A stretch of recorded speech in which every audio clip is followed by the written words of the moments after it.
कह रहे हैं कि लालू यादव गुंडागर्दी की प्रतीक है। अब तो पूछिए कि पिताजी उसी में मंत्री थे, क्योंकि सच है कि इस बार दोनों भी रहेंगे तो कुछ नहीं होने वाला है। ये बात साफ हो चुकी है। भारतीय जनता पार्टी का इमेज जनता में समाप्त हो चुका है। 25 में भाजपा के नेतृत्व में चुनाव लड़ा जाएगा। नमस्कार, फर्स्ट बिहार झारखंड देख रहे हैं आप, मैं आपके साथ प्रिया। भारत के पूर्व केंद्रीय मंत्री अश्विनी चौबे ने एक बयान दिया है और वो बयान इन दिनों काफ़ी ज़्यादा सुर्खियों में है, क्योंकि अश्विनी चौबे ने बिना नाम लिए एक तरीके से बिहार के प्रदेश अध्यक्ष सम्राट चौधरी पर निशाना साधा है। अश्विनी चौबे ने कहा है कि पार्टी जो है किसी भी बाहरी माल को बढ़ावा अब नहीं देगी। हमारे साथ इसी मुद्दे पर बातचीत करने के लिए आरजेडी से मुख्य प्रवक्ता शक्ति यादव जी हैं। जिस तरीके से उन्होंने कहा है कि अब पार्टी जो है बीजेपी किसी बाहरी प्रोडक्ट को बढ़ावा नहीं देगी, प्रदेश अध्यक्ष हो या फिर बात करें जिला अध्यक्ष या फिर राष्ट्रीय अध्यक्ष, पार्टी का मूल आदमी ही होगा। नहीं तो हर पार्टी का है, और कि पार्टी में मूल जो हैं उन्हीं के कंधों पे बड़ी जिम्मेदारी दी जाती है। विश्वास सब पे की जाती है।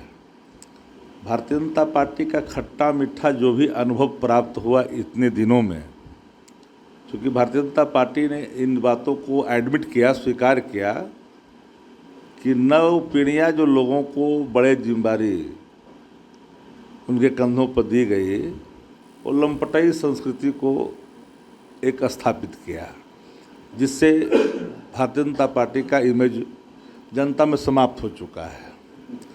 25 में भाजपा के नेतृत्व में चुनाव लड़ा जाएगा, यह अश्विनी चौबे जी ने कहा। तो बात तो सबको पता है ना कि 25 में वो नीतीश जी के चेहरे पे चुनाव नहीं लड़ेगी भाजपा। ये बात तो सबको जानकारी होना चाहिए।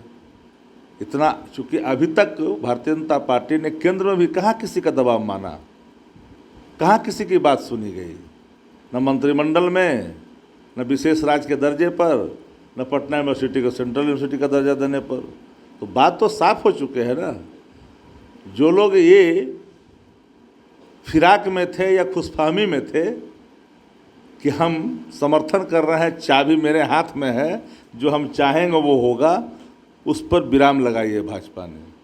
लेकिन आजकल फिर भाजपा के एक नेता संजय पासवान ने कहा है में जो नीतीश लोग कुमार इन दिनों हाशिए पर हैं, उनसे संपर्क साध करके उनसे बयान दिलाया गया। कह रहे हैं कि नीतीश कुमार के बिना एनडीए एक भी सीट अरे बात तो सुन तो लीजिए। आपस में नुरा कुश्ती चल रहा है, एक दूसरे को नीचा दिखाने का कि भाई ये नहीं होते तो वो नहीं होता, वो नहीं होते तो ये नहीं होता। जबकि सच है कि इस बार दोनों भी रहेंगे तो कुछ नहीं होने वाला है। ये बात साफ हो चुकी है। कुछ नहीं होने वाला। कुछ नहीं होने वाला है। एक तरफ अश्विनी चौबे ने कहा है कि अब भारतीय जनता पार्टी एनडीए के तमाम घटकों को तो आगे बढ़ाएगी, लेकिन अकेले दम पे चुनाव लड़ेगी। और जिस तरीके से उन्होंने कहा है, क्या लगता है सम्राट चौधरी को बढ़ावा देने का पछतावा होता है भारतीय जनता पार्टी को? भारतीय जनता पार्टी के बयान इस बात के प्रमाण है कि नए लोगों के हाथ में जो जिम्मेदारी दी गई, उससे भाजपा की संस्कृति को बट्टा लगा है। वो तो खुद ही स्वीकार कर रहा है ना। लेकिन सम्राट चौधरी बार बार आरजेडी पर तभी भी हमलावर रहते हैं, कह रहे हैं कि लालू यादव गुंडागर्दी की प्रतीक है। अब तो पूछिए कि पिताजी उसी में मंत्री थे, राष्ट्रीय जनता दल में ही चुनाव लड़े। अभी तो उसके बाद में बाडो ने लड़े हैं, मालूम है कि नहीं आपको?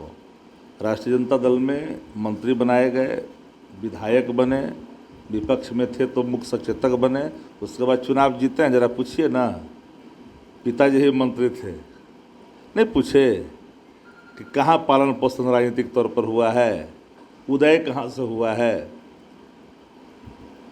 तेजस्वी यादव को कह रहे हैं कि वो पागल हो गए हैं। मान लीजिए कि जो व्यक्ति मानसिक रूप से थोड़ी कमज़ोर हो जाता है तो इस तरह की भाषा का इस्तेमाल कर ही देता है, उनकी कोई गलती नहीं। जिस तरीके से अश्विनी चौबे का बयान आज काफ़ी ज़्यादा सुर्खियों में है, क्योंकि अश्विनी चौबे एक तरीके से बिना नाम लिए सम्राट चौधरी पर लगातार वार करते आज दिखाई दी। अश्विनी चौबे कह रहे थे कि अब जिला अध्यक्ष हो या फिर प्रदेश अध्यक्ष या फिर राष्ट्रीय अध्यक्ष, पार्टी का कोई मूल व्यक्ति ही बनना चाहिए।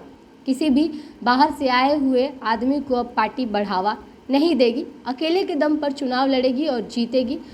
एनडीए के घटक दलों को साथ लेके चलेगी। लेकिन साफ तौर पे आरजेडी के मुख्य प्रवक्ता शक्ति यादव का कहना रहा कि अब चाहे एक रहे या फिर दो रहे, असर कुछ नहीं होने वाला है।